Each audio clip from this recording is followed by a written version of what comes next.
Hello and welcome to This Week at the Movies. I'm Matt, and we are kicking off 2026. Literally couldn't have started it much earlier since it is the first day of 2026. And as befits this time of year at the movies, I will be looking at a mix of a couple of films that released late in December that I've caught up with, and a couple of films that are new, wide releases this weekend.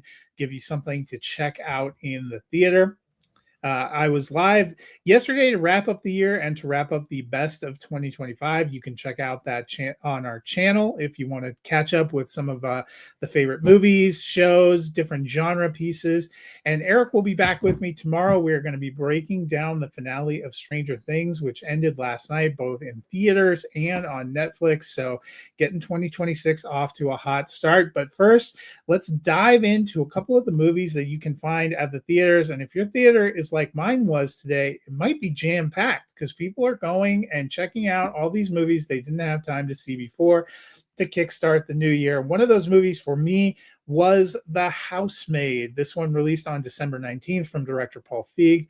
It is based on the popular novel from Frida McFadden that is the first of a series of novels. Be curious to see if we can get them made as a series of films. And you know what? After seeing this first one, I would be interested in seeing that series continue. I'm giving this one a thumbs up. I had a lot of fun with this. I went with my wife. We both had fun with this. I thought Sydney Sweeney was great in the lead role. I really liked Amanda Seyfried. Different kind of part for Brandon Sklenar, who's usually plays kind of a handsome good guy in films. Definitely was not that here.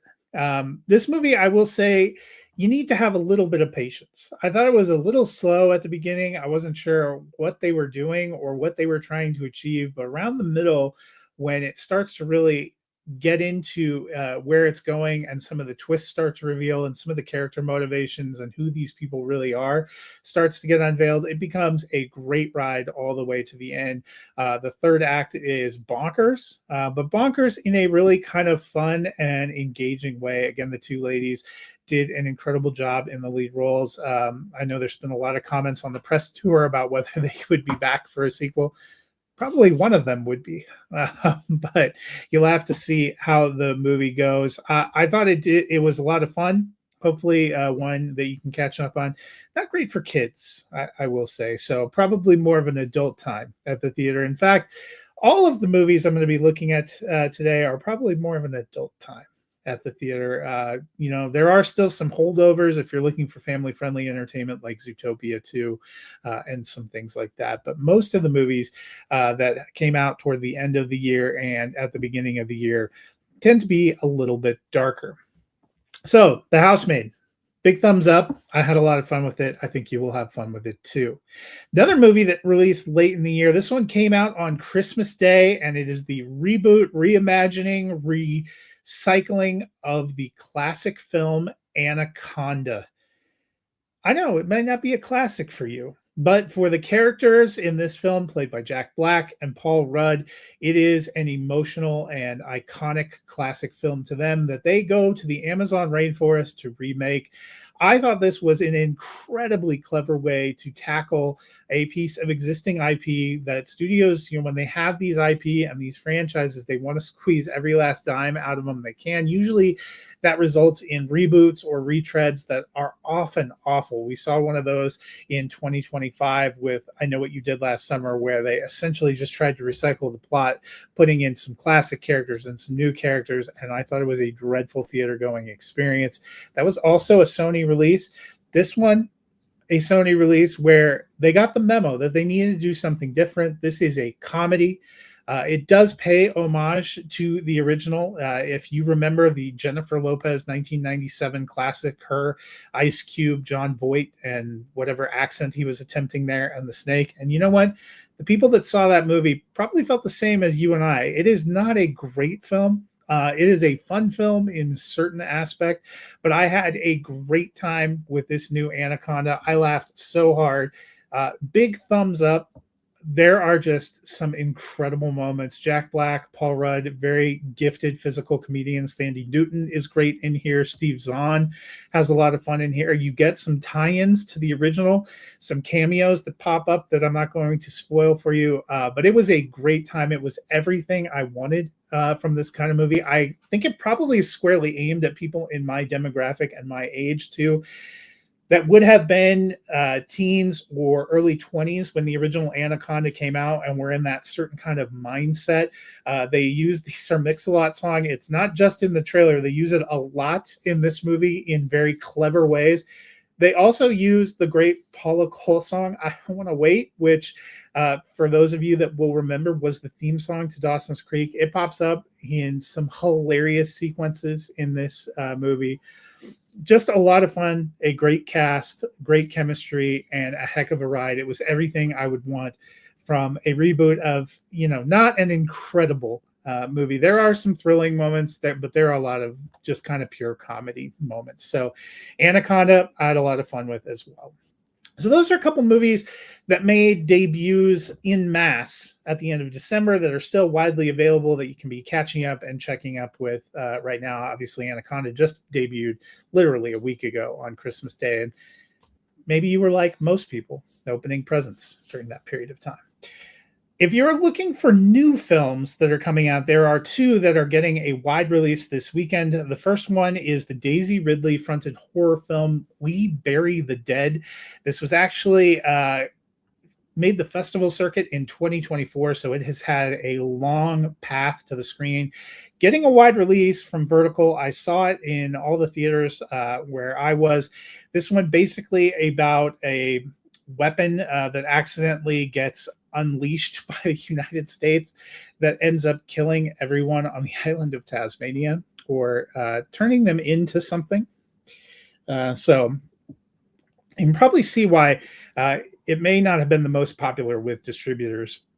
But this film from writer-director Zach Hilditch sees Daisy Ridley's character traveling to Tasmania to participate as a volunteer to help collect those who away and to help clean up the island. She goes because her husband had been on the island at the time and she doesn't know what happened to him, what fate awaits him, and she needs some sense of closure. As you go throughout the movie, you find out a little more about why she needed that closure. She meets some people along the way. Brenton Thwaites is a fellow volunteer named Clay who offers to help her. Mark Cole Smith, a soldier who she comes across, who at first seems like he might be helped, but then, as always in these kind of apocalyptic horror films, it's not just the apocalypse you have to worry about. It is other people. Often the biggest threat are those other people, and that's certainly the case here for We Bury the Dead. Only about 94 minutes, so it's not a really long exhibition, but it was kind of dull, kind of unsettling, kind of creepy, kind of not really worth making an effort to go see. I'm going to give it a thumbs neutral. I didn't think it was a bad movie. I enjoyed Daisy Ridley in her part, but I didn't think it was overly compelling. It's an interesting topic and an interesting subject and setting for a film, an interesting track for a film, but it just doesn't all come together. There isn't enough depth in the characters to really help them pop off the screen. The only one that even has something assembling an arc is Daisy Ridley's Ava, and it's not totally enough to get you hooked in. So We Bury the Dead, it's out there. If you are a fan of that kind of, I'm just going to go ahead and say it, zombie picture. If to you the only bad zombie picture is no zombie picture, then you might want to go check this one out. Otherwise, it's probably you can safely wait for it to drop to streaming. The other new wide release this week is one that opened in limited on Christmas Day to make an award season push, and that is The Plague. You would think that maybe this one is about a pandemic as well. It is not. Some have called it body horror. Some have called it a psychological thriller, psychological drama. I wouldn't have classified it so much as a horror film, although there are certainly some horror elements. This one comes from Charlie Pollinger. It played at the Cannes Film Festival. It got picked up by IFC, and they are making that late awards push. It is set in 2003 at a summer water polo camp. We follow a group of early teen boys and kind of the social hierarchy and the bullying that goes on there. You follow most of it through the eyes of Ben, played by Everett Blunk. He ends up feeling sorry for and befriending a kid who's an outcast, Eli, played by Kenny Rasmussen, who they have started calling the Plague because of a skin condition he has. And because Ben puts himself out there and tries to be a friend, he ends up becoming the target for some of the bullies. Joel Edgerton is in here, does not have much of a role at all. I was excited. I was like, oh, Joel Edgerton. This is another movie, not super long, only about 95 minutes. I thought it had some potential. It certainly has kind of an interesting ending and an interesting message to send at the end. I'm going to give this one a mild thumbs up. I didn't love it. You know, if you were choosing between The Plague, Anaconda, and The Housemaid, The Plague would be third on the list for me of these, but I thought it had some artistic merits, and it has some interesting performances. Did very well with the Independent Spirit Awards. Uh, Everett Blunk got some recognition there. I'll be curious to see how it does in that competition and if it starts to get more of a wider following. Again, very limited release on Christmas Day a week ago. It is set to go wider tomorrow, Friday, in theaters, so more people will have a chance to check it out. I would imagine it will end up on either IFC or Shudder at some point as a streaming option as well. An interesting little film, one you can certainly check out. So that'll do it for the new movies I'm looking at this week. Quick recap: Housemaid, big thumbs up, had a lot of fun with that. Anaconda, big thumbs up, had a lot of fun with that. We Bury the Dead, thumbs neutral. You know, if you're into the zombie apocalypse kind of films, it's for you. If not, you can safely wait. And The Plague, a mild thumbs up, some good performances, kind of a sweet ending, but not my favorite of the films. So hope you guys have a lot of fun. Check out plenty of options out there in the theaters for the first week end of 2026.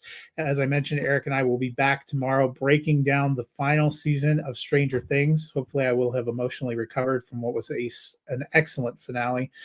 So you can look forward to that. Until then, we'll see you at the movies.